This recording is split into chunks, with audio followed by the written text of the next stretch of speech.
At this point, Villa turned his vehicle towards the officer. Stop, he's moving. He's going to go. Stop the car! Stop! He's hitting your car. Stop! Stop! Within seconds of the shots fired, officers called for medical assistance.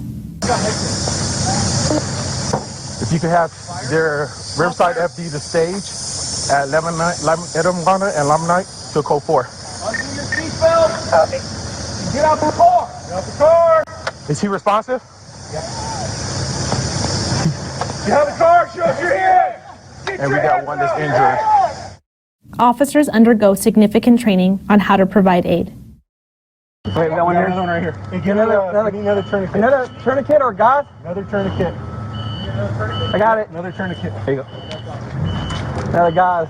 Our officers immediately began rendering aid to Villa as they awaited the arrival of paramedics. While rendering aid to the suspect, officers inquired about and searched him for weapons. Be honest with you. Where's the gun at? In the car? Where? All right. It's all right. Where in the car is it? All right. Okay. Do you have a gun on you or anything? Okay. Officers later recovered 2 weapons from Villa's vehicle.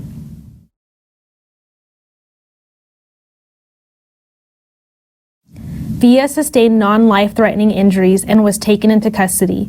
He was transported to a local hospital for medical treatment. Villa was later taken into federal custody.